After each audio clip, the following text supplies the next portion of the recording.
दोस्तों जनवरी 2026 में जिस सिल्वर ने $121 पर आउंस का ऑल टाइम हाई बनाया था, वही सिल्वर आज $65 के नीचे ट्रेड कर रहा है। मतलब सिर्फ कुछ महीनों में लगभग आधा क्रैश हो चुका है। और ये सिर्फ सिल्वर नहीं, गोल्ड ईटीएफ्स भी एक ही दिन में 3% से ज़्यादा गिर गए। सिल्वर ईटीएफ्स 6% तक क्रैश हो गए। अगर आपने भी 2025 के गोल्ड सिल्वर रैली में पैसा लगाया था या आप सोच रहे हो कि क्रैश के बाद क्या अब एंट्री लेनी चाहिए, तो ये वीडियो पूरा देखना, क्योंकि आज हम डेटा के साथ समझेंगे कि ये रैली खत्म हुई या सिर्फ पॉज है। ये गिरावट क्यों आई, इसके 3 एग्जैक्ट रीजंस पे हम बात करेंगे। बड़े इंस्टीट्यूशंस जैसे Goldman, JP Morgan, world bank का क्या कहना है, और सबसे इम्पॉर्टेंट, रिटेल इन्वेस्टर का फ्रेमवर्क क्या होना चाहिए। तो चलिए सबसे पहले समझते हैं कि ये रैली स्टार्ट कहाँ से हुई थी। 2025 देखिए, गोल्ड ने अपना बेस्ट ईयर सिंस 1979 दिखाया। साल की शुरुआत $2606 से हुई थी और गोल्ड 66% तक चढ़ गया। लेकिन असली स्टार था सिल्वर। सिल्वर ने 2025 में 142 से 147% का रिटर्न दिया। मतलब अगर आपने 1 लाख लगाया होता तो वो 2.4 से 2.5 लाख बन जाता। और ये यही नहीं रुका, 2026 की शुरुआत में सिल्वर $100 का लेवल तोड़ के $121.62 तक पहुंच गया। ये इसका ऑल टाइम हाई है जो 29 जनवरी 2026 को बना। लेकिन सवाल ये है, इतना बड़ा रैली आया क्यों? तो इसके पीछे 3 रीजन थे। पहला था सेंट्रल बैंक बाइंग। दुनिया भर के सेंट्रल बैंक्स, स्पेशली चाइना और रशिया, अपने रिजर्व्स में गोल्ड और अब सिल्वर भी एक्यूमुलेट कर रहे थे। गोल्ड ने पहली बार 30 साल में यूएस ट्रेजरीज को पीछे छोड़ के ग्लोबल रिजर्व्स का सबसे बड़ा हिस्सा बन गया। दूसरा कारण था जियोपॉलिटिकल टेंशन।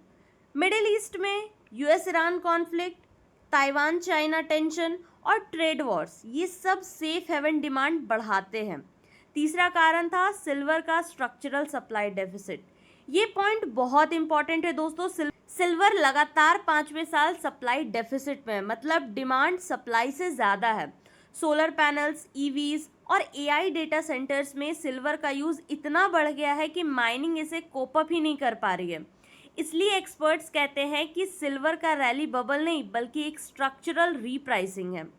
अब आते हैं करंट सिचुएशन पे। 19-20 तारीख को जो हुआ वो समझना ज़रूरी है।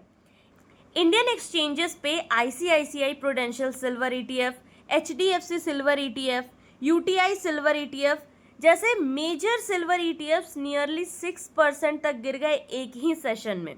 गोल्ड ईटीएफ्स भी 3% से ज़्यादा करेक्ट हुआ। इसके पीछे 2 बड़े कारण थे। पहला कारण था यूएस फेडरल रिजर्व का हॉकिश स्टांस। यूएस फेड ने रेट्स तो सेम रखे, लेकिन टोन बहुत हॉकिश थी। मतलब उन्होंने सिग्नल दिया कि 2026 में रेट कट नहीं बल्कि रेट हाइक भी हो सकता है। इससे US dollar near 1 year high पे चला गया और डॉलर के स्ट्रांग होते ही गोल्ड सिल्वर जैसे डॉलर डोमिनेटेड एसेट्स सस्ते लगने लगे हैं नॉन डॉलर इन्वेस्टर्स के लिए, तो सेलिंग प्रेशर आता है इससे। और दूसरा कारण था इक्विटी मार्केट में रिस्क ऑफ सेंटिमेंट। सेम दिन पर इंडियन आईटी स्टॉक्स जैसे इन्फोसिस, टीसीएस भी क्रैश हो रहे थे एक्सेंचर की वीक गाइडेंस की वजह से। तो जब इक्विटी मार्केट में इतना रिस्क ऑफ माहौल बनता है तो कभी कभी इन्वेस्टर्स सेफ हेवन एसेट्स भी बेचते हैं कैश या मार्जिन कॉल्स कवर करने के लिए। इसलिए गोल्ड सिल्वर जो नॉर्मली सेफ्टी माने जाते हैं वो भी इस दिन रेड थे। और दोस्तों एक important data point, spot silver जो जनवरी में $121 था वो अब $65 के नीचे है।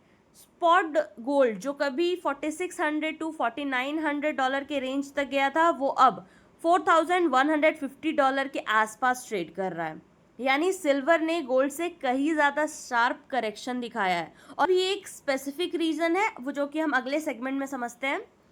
तो ये समझना इंपॉर्टेंट है दोस्तों, गोल्ड और सिल्वर सेम नहीं है। गोल्ड मोस्टली एक मॉनेटरी एसेट है। सेंट्रल बैंक्स, इन्वेस्टर्स इसे एक करेंसी डिबेसमेंट के अगेंस्ट हेज के रूप में रखते हैं। लेकिन सिल्वर का 60% से ज़्यादा डिमांड जो है वो इंडस्ट्रियल है, इलेक्ट्रॉनिक्स, सोलर पैनल्स, सेमीकंडक्टर्स। इसका मतलब है कि सिल्वर पे 2 तरह के रिस्क होता है। पहला तो एक इन्वेस्टमेंट डिमांड गिरने का रिस्क जैसे गोल्ड पे होता है, और दूसरा इंडस्ट्रियल या मैन्युफैक्चरिंग स्लोडाउन का रिस्क। अगर ग्लोबल इकोनॉमी स्लो होती दिखे तो सिल्वर की इंडस्ट्रियल डिमांड भी गिरने का डर रहता है। इसी डुअल एक्सपोजर की वजह से जब भी रिस्क ऑफ सेंटिमेंट आता है, सिल्वर गोल्ड से ज़्यादा वॉलेटाइल होकर गिरता है। ये कोई नया पैटर्न नहीं है, ये सिल्वर का हिस्टोरिकल बिहेवियर रहा है। अब ये समझना भी ज़रूरी है कि बड़े इंस्टीट्यूशंस इस करेक्शंस को कैसे देख रहे हैं, और दोस्तों इनमें भी क्लियर मतभेद है। अगर हम बुल केस देखें जिसमें कि रैली कंटिन्यू होगा, तो सेंट्रल बैंक बाइंग अभी भी स्ट्रांग है, स्पेशली चाइना की। सिल्वर का स्ट्रक्चरल सप्लाई डेफिसिट खत्म होने वाला नहीं है। एआई डेटा सेंटर्स और सोलर्स की डिमांड सिर्फ बढ़ेगी। जियोपॉलिटिकल टेंशन अभी भी अनरिजॉल्व्ड है। और अगर हम कॉशियस या बियर केस देखें जिसमें फर्दर करेक्शन पॉसिबल है, तो फेड अगर जेन्युइनली हॉकिश रहता है और रेट हाइक करता है, डॉलर और स्ट्रांग होगा। हाई प्राइसेस की वजह से थ्रिफ्टिंग शुरू हो सकती है, मैन्युफैक्चरर्स सिल्वर का यूज़ कम करने लगे। वर्ल्ड बैंक जैसी एजेंसीज का कहना है कि 2025 जैसा 40 से 50% एनुअल रैली रेयरली रिपीट होता है। तो दोस्तों ये समझना इम्पॉर्टेंट है, कोई भी 100% कॉन्फिडेंस के साथ नहीं कह सकता है कि अगले 6 महीने में क्या होगा। तो जो भी एक्सपर्ट गारंटीड $150 सिल्वर या क्रैश ज़रूर आएगा बोल रहे हैं यूट्यूब पे, उनसे थोड़ा सा आप सावधान रहना। चलिए अब प्रैक्टिकल बात करते हैं। मैं कोई बाय करो या बेचो का डायरेक्ट एडवाइस नहीं दूंगी, क्योंकि ये डिपेंड करता है आपके फाइनेंशियल गोल्स, रिस्क एपेटाइट और टाइम होराइजन पे। लेकिन एक फ्रेमवर्क शेयर करने चाह रही हूँ जो एनालिसिस करते वक्त आपके ज़रूर से काम आएगा। पहला, अपना पर्पस आप क्लियर करो। क्या आप गोल्ड सिल्वर को हेज या इंश्योरेंस के रूप में रख रहे हो, लॉन्ग टर्म पोर्टफोलियो का 5-10%, या फिर ट्रेडिंग और स्पेक्यूलेशन के लिए? दोनों के लिए स्ट्रैटेजी बिल्कुल अलग होगी। एवरेजिंग एक तरीका है, लमसम नहीं। जब इतनी वॉलेटिलिटी हो, एक ही बार में पूरा पैसा लगाना रिस्की हो सकता है। एसआईपी स्टाइल अप्रोच हर महीने थोड़ा थोड़ा वॉलेटिलिटी का जो रिस्क है उसको कम करता है। अब बात करते हैं गोल्ड ईटीएफ या सिल्वर ईटीएफ या फिर फिजिकल। तो आप अपना डिसीजन जो है वो समझ करके लो। ईटीएफ्स लिक्विड है, स्टोरेज कॉस्ट नहीं है। फिजिकल गोल्ड सिल्वर का अपना इमोशन और कल्चरल वैल्यू भी होता है इंडिया में।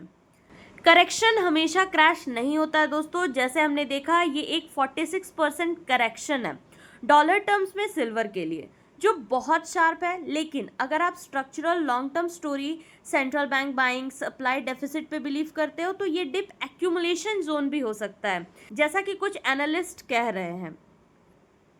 आप न्यूज़ और फेड के डिसीजंस को ट्रैक करते रहो। अगला बड़ा ट्रिगर होगा यूएस फेड का अगला मीटिंग और जेरोम पॉवेल के सक्सेसर का अनाउंसमेंट। वो बहुत बड़ा मार्केट मूवर होगा। और दोस्तों ये वीडियो सिर्फ एजुकेशनल पर्पस के लिए है, इन्वेस्टमेंट एडवाइस नहीं है। आप अपना रिसर्च खुद करें या फिर सेबी रजिस्टर्ड एडवाइजर से एक बार कंसल्ट ज़रूर से कर लें। तो दोस्तों ये था गोल्ड सिल्वर क्रैश 2026 का पूरा ब्रेकडाउन, क्या हुआ, क्यों हुआ और एक्सपर्ट्स क्या कह रहे हैं। अगर आपको ये रिसर्च बेस्ड एनालिसिस पसंद आई हो तो वीडियो को लाइक करो, चैनल को सब्सक्राइब करो, एंड हाँ, कमेंट में ज़रूर से बताना कि आप इस करेक्शन को बाइंग अपॉर्चुनिटी मानते हो या अभी वेट करोगे। कमेंट में बताना। तब तक के लिए पैसा सोच समझ कर लगाओ। मिलते हैं अगले वीडियो में। Thank you very much for watching the video.